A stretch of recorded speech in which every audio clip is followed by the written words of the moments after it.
So that's the three macronutrients, why we need them, some of the better places to get them, and what are the good sources of them. Today we're going to go into what is food actually, a little mini masterclass on food. Now, what I want us to think about first is, why do we eat? If you think, why do we eat? Let's look at one side of the equation. We eat to survive. We eat for energy. We eat for nutrients to rebuild the body. Okay. But now we also have a whole different area of why we eat. Let's look. Those can be things like stress, emotional eating, eating out of boredom, eating to celebrate birthdays, anniversaries, weddings, Christmas parties, get a promotion at work, we want to eat. We get a demotion at work, we want to eat. We even identify culturally through foods. If you think Japanese, you think sushi. If you think French, maybe cheese, baguettes, croissants. Also, we socialize around food. When's the last time you actually socialized without some form of food or drink going into your mouth? See, those are all the psychological areas of food. Those are a lot of times bigger than just the physical reasons we need food. So what I want to dive into today, the 3 and sometimes 4 macronutrients. Food is the building blocks of life. Our body is constantly breaking down cells and rebuilding cells.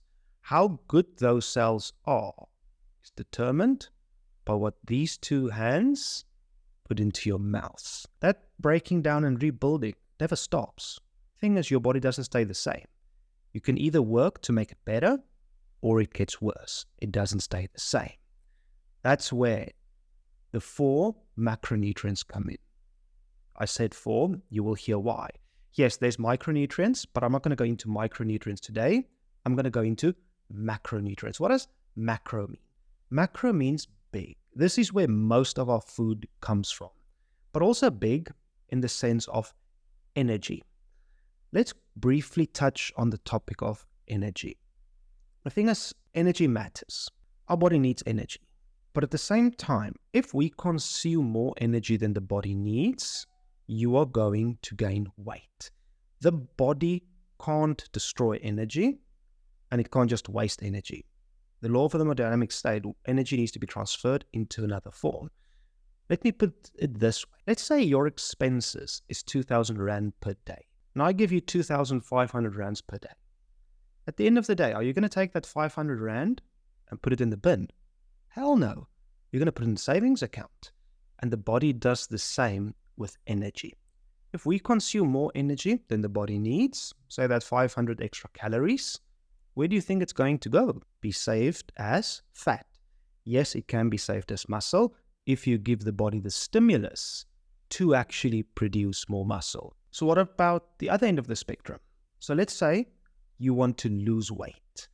Then it comes down to the same. If we consume less energy than the body needs, we are going to lose weight.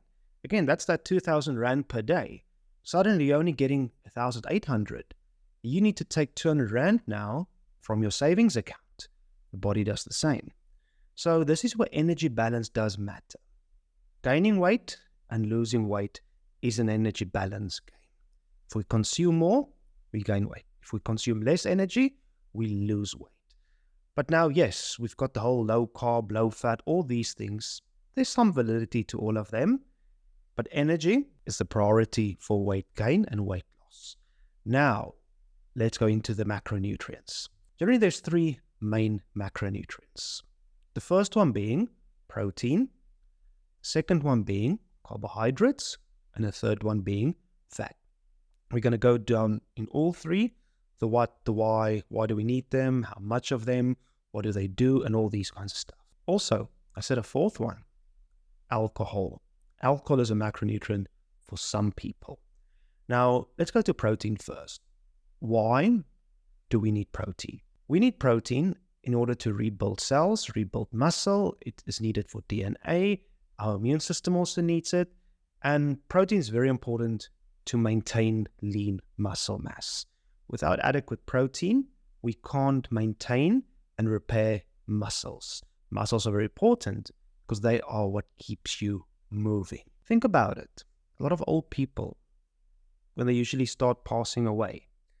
A lot of times it happens the moment we lose mobility, the moment we can't do things for ourselves anymore. It feels like we become a burden on others and we just give up. Protein is very important to ensure we have enough muscle mass and we don't lose it too fast. It's also responsible for DNA replication, and it's also responsible for our immune system. Just quickly back to protein. If I take protein out of your diet, you will die. Now, what about carbohydrates then? If I take carbohydrates out of your diet, you won't die. But it doesn't mean it's preferential. The thing is with carbohydrates, why do we need carbohydrates? Carbohydrates is the main source of energy. Our body wants to turn carbs into glucose and fructose to some extent and galactose from milk. But glucose is the main fuel our body runs on. That's the petrol and diesel in your car. Also, in the carb family, things like fiber is very important for a healthy gut. Yes, I can remove it from the diet. You won't die. Does that mean it's the healthiest option? Definitely not. We can go into ketones. How the body uses ketones for energy, we can. It's a survival mechanism we have. But it doesn't make it the beneficial and most preferential one. Then there's the third macronutrient, fats. Why do we need fats? Fat is a reserve energy source. Fats are also needed for different hormone production. And when I say fats, fatty acids, there's many different kinds of fats, and certain kinds of fats is needed to produce certain hormones. Also, fats are there for fat-soluble vitamins. Vitamin A, D, E, and K need fat in order to be absorbed into the body. That's why if you think a salad, what's that sauce you put over a salad? A salad dressing. Is it watery or oily? Most of the time they're oily, exactly for that reason. Also, if I take fat out of your diet, you will die. We need fat. We need protein. Those two are very important for two different things, and carbohydrates wants to be used as the energy source. Think of a car. You won't put petrol in your engine oil tank, and you won't put washer fluid in your gas tank. Same like that. It's all different liquids, but the car uses them for different things. Our body is the same. Proteins for something, carbohydrates for something, fats for something else. And then there's the fourth one, alcohol. Why do we need it? Actually, we don't. There's absolutely nothing good about alcohol. There's no, we need it, why we should have it. It does make good sanitizer. It does, if you suddenly cut yourself open or something, you need to disinfect the wound. Alcohol is amazing for that. It's not healthy in the long run for our own physical and mental health. Now let's look at energy. 1 gram of protein is 4 calories, 16 kilojoules. Calories and kilojoules measure the same thing. It's just two different ways of measuring it. Think like 1 kilometer and 1 mile. 1 pound, 1 ounce. 1 centimeter, 1 inch. As I stated, 1 gram of protein is 4 calories, 16 kilojoules. 1 gram of carbohydrate is 4 calories, 16 kilojoules. 1 gram of fat is 9 calories, 36 kilojoules. That's a big jump. So what about alcohol? 1 gram is 7 calories, 28 kilojoules. That's the second highest energy dense substance we can consume, which is why it's very easy to overconsume on energy if we start adding alcoholic beverages daily and weekly into our diet. Now let's go deeper. Let's start looking what foods look like. Grams, calories, all these things. I want you to imagine these foods in your mind with. Take a chicken breast. You know what a chicken breast looks like. A nice, medium, large chicken breast, say it's 100 grams. That 100-gram chicken breast is only around 120 calories. It's not 400 calories. It's now suddenly not 1 gram is 4 calories, so 100-gram chicken breast is 400 calories. No, it's not. That chicken breast only has around 30 grams of protein, which is why it's 120 calories. So what's the other 70 grams then? It's water, it's moisture, it's liquid. Now let's take a potato, let's go carbs. 100-gram, medium-sized, large boiled potato. You know what a potato looks like. Everyone has seen one. Any guess how many calories in that? Only around 80 calories. So that's 20 grams of carbs. So what is the other 80 grams then? Water. All these foods still have water in them, moisture. Now let's go to fat. Let me take 2 teaspoons of olive oil or canola oil, any cooking oil. It doesn't matter now what cooking oils it is. 2 teaspoons. Think of it. You know what 1 teaspoon looks like. Take 2 of those. It's 10 grams, 10 milliliters. That is nearly 90 calories. You are almost 1 for 1 there. 1 gram is 9 calories. You see now that 90 calories is almost the same as 100 gram chicken breast. That's more calories in 2 teaspoons of oil than a large boiled potato. Why? There's no moisture. There's no water in oil. What happens if you throw water in your bottle of olive oil? They separate. They don't mix. That's where we need to be vigilant when it comes to fats and oils. It's so easy to overconsume on fats because they pack a small footprint, but golly, do they pack a punch in energy. Now, what about alcohol? This that we say we need to drink white spirits or brown spirits, this alcohol is better than that alcohol. Let me be quite honest. There's no difference. There's none. If we take any kind of spirits, they generally 40% alcohol, 40, 43, 45. I'm not going to go too pedantic about that now. Let's say 40%. One shot is 25 mils. 40% of that, you are looking at around, say, round it off, 10 grams of alcohol per shot. That is 70 calories in 1 shot. Do people drink 1 shot? No. They generally have 2 shots plus the mix. So now that 2 shot is 140 calories. Let's say your mix is 6, that's 200 calories in 1 double and mix. Thing is, it doesn't matter if it's whiskey, vodka, gin. The alcohol in the end is alcohol. What it does in the body is the same thing. So it's irrelevant if it's white or brown spirits. But also, let's just get a bit of a bigger picture going here. On average, most people need around 2,000 calories, 8,000 kilojoules per day on average.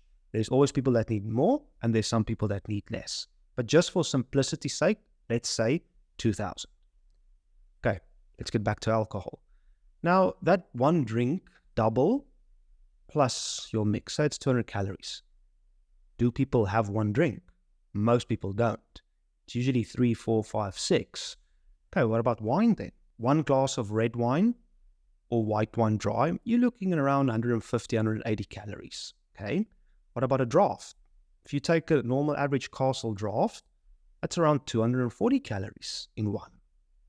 What about a Savannah? There you're looking at, in the ballpark again, of 180 to 200 calories for a cider. They're very sweet. See those numbers, how they start adding up to 2,000 calories. That's what a lot of times, little extra midsection, we always joke it's the beer belly and stuff. A lot of times it is. It's the energy consumption we get from consuming alcohol. Do think about it. But also now, the more you drink, the more you want to eat. Some people eat, some people avoid eating. But now again, you add more energy. But the problem with alcohol, as we touched on protein, the why. Carbs, the why. Fat, the why. They all give something to the body. You get a net positive. Alcohol doesn't give anything. It's just energy. We are quick to say sugar is empty calories. Yeah, I'll agree, sugar is empty calories. It's just energy. Sometimes we do need that energy. If you're an endurance athlete, or you need quick energy, if you're type 1 diabetic and you're having a dip and you need quick energy, they're beneficial. But alcohol is exactly the same thing then. It's empty calories. But the problem is alcohol actually breaks down the body.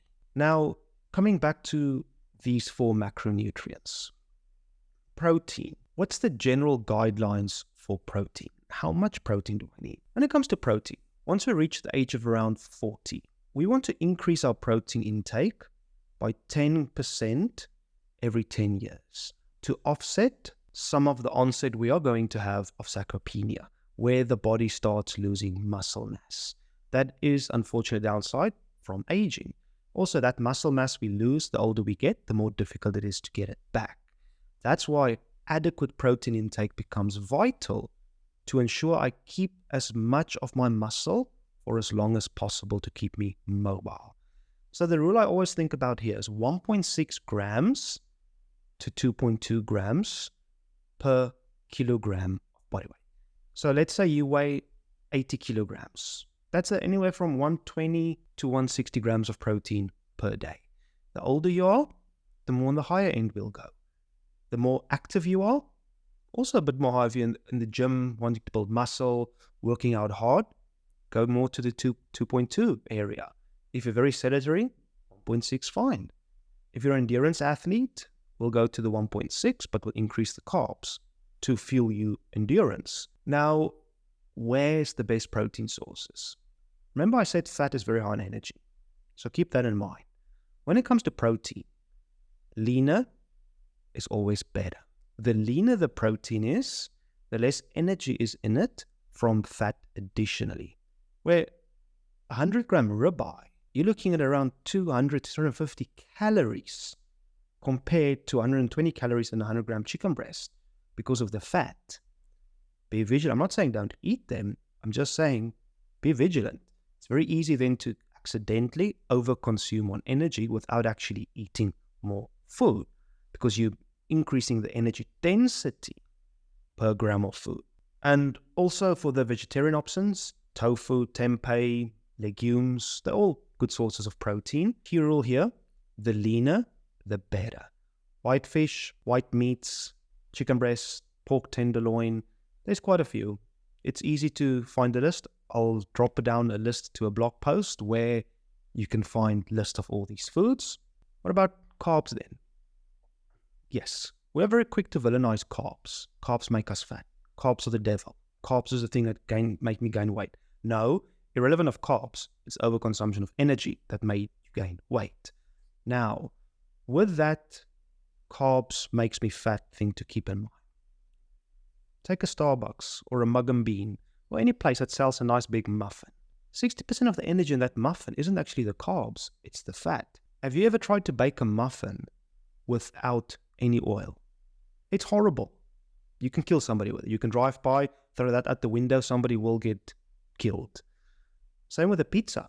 We'll blame the carbs on the pizza that's making us fat. It is not the pizza base that's most of the energy. It's what goes on top of that carb base. The cheese, the bacon, the salamis, the hams. Those things pack more calories per gram than the carb base. Same with pasta. I'm not a big fan of pasta, but if we think, what do we do with pasta? Most of the energy in a bowl of pasta doesn't come from the pasta. It's what's put on top. The cheese sauces, the creamy sauces, the butter, the oils, the hams, the bacon. Again, that's where most of that energy comes from. That being said, when it comes to carbs, the number one place to find your carbs is legumes, dried beans, black beans, pinto beans, mung beans, chickpeas, garbosa beans, split peas, lentils, mung beans, black-eyed peas, not the band, actually the legume. And the list goes on. They pack fiber, good carb source, high protein content also. Then, below them, whole grains, quinoa, amaranth, barley, spelt, brown rice, all these kinds of stuff. But if you pay attention to the foods I just mentioned there, they are whole, unprocessed carb sources. A good rule here, and tubers also, with whole grains, tubers, potatoes, sweet potatoes, butternut squash, things like this. Something to keep in mind, a rule of thumb. If you can see what the carb was, you're in a good place. If you can't see what the carb was, you know you're going into the highly processed area now. Because the problem with the more we process these carbs, the quicker they digest. The quicker they digest, the quicker we have that blood glucose spike. With that blood glucose spike coming here, it's going to go down quickly. The more unprocessed a carb is, the longer it takes to break down, keeps us fuller for longer, and the energy is more sustainable. That's why most of the good carbs will always have a lot of moisture in them, a lot of fiber in them, some protein in them. That's what makes them slow digesting. So don't say it's just the carbs. Carbs are a very good source of nutrients, but we should go for the unprocessed ones. So what are fats? When it comes to fat, rule 1, moderation is key. Just because it's so easy to overgo on fats. If you open my cupboard, what you will find in my cupboard is canola oil, extra virgin olive oil, butter or ghee, and then coconut oil. Those are my 4 staples when it comes to cooking. Avocado oils, nut oils, all these oils, are they good? Yes. They are also quite expensive. So I would rather spend that money on a good olive oil, which is always better, but you don't need to spend that 100, 150 rand for a small bottle of macadamia nut oil. It's just not worth it for me. I don't want to overcomplicate things. Keep the moderation in mind. It's very easy to overdo. If we cook an egg in a frying pan, you don't need gluck, gluck, gluck, gluck, gluck, gluck, half a liter of oil almost to cook that in. So that's the 3 macronutrients. Why we need them, some of the better places to get them, and what are the good sources of them. To recap that, protein, carbs, fat. The proteins, the leaner, the better. Carbohydrates, if you can see where they are coming from, they're an exceptionally good source then. Tier 1, legumes. Tier 2 is your whole grains. Tier 3 is your tubers. Also, just keep in mind, fruits and vegetables actually count as a carbohydrate because most of the energy in them is carbs. But fruits and vegetables, I'm always a big proponent for. Go for them as much as you can. Alcohol, there is no best source, there is no best quantity, and there's no healthy dosage of it. I'm not saying don't enjoy a good drink. Just be mindful there is no positive return on alcohol consumption. I will drop a link down in the comments below of all the articles on my blog post that I go down into each of these rabbit holes a bit deeper. I'd really appreciate a thumbs up. Share this video with anybody you think can benefit from it. And if there's any other videos you want me to make, please drop me a comment. And that gives me the ability then to give you more tailor-made materials that can benefit you. Because the world of food and psychology is massive. The more questions you have, the better I can help you with something tangible.